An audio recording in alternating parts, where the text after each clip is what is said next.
Miles and Edward went to an inn where Miles had a room. Edward, who was very tired, lay down on the bed. It wasn't his, of course, but he was the king. "Bring me my meal," he told Miles. Miles laughed. "Yes, sir. Rest here, and I'll go down to the kitchen." A short time later, Miles returned with some food. "Your meal's ready, sir," he said to Edward, sitting down at the table. "Wait," said Edward. "I must sit down first." "You can sit down when I tell you." Miles stared at Edward in surprise. "All right," Edward said a few moments later. "You may sit." During the meal, Miles told Edward about his life. He was the eldest son of a rich family, but he'd a fight with his younger brother, Arthur. Miles left the country and went to France as a soldier. "After I left, my brother took my home, Hendon Hall," he explained. "It'll be difficult to get it back."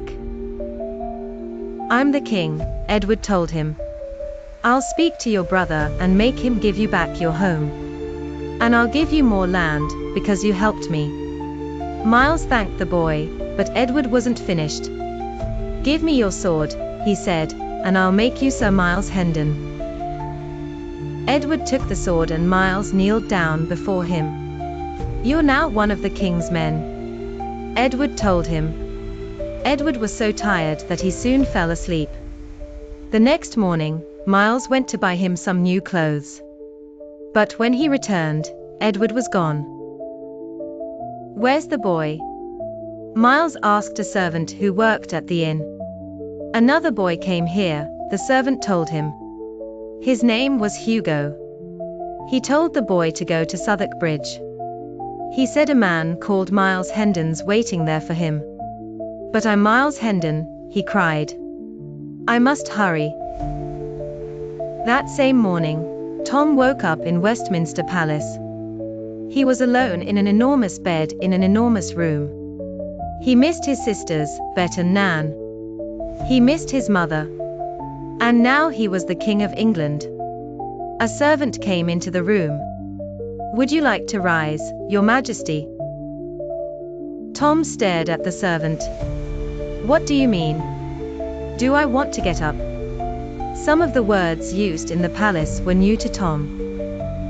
Yes, he replied. "Yes, I do." "Very good, Your Majesty," said the servant. "I'll bring you your clothes." When the servant returned, 2 more servants were with him. Tom didn't understand why there were servants to dress a king. At breakfast, one servant carried the food and then gave it to another servant, who gave it to a third servant to put on the table. There were 2 more servants, who did nothing except stand behind Tom's chair. After breakfast, Tom had to listen to Lord Hertford and some important gentlemen talking about things he didn't understand. He also had to sign a lot of papers, writing Edward instead of Tom.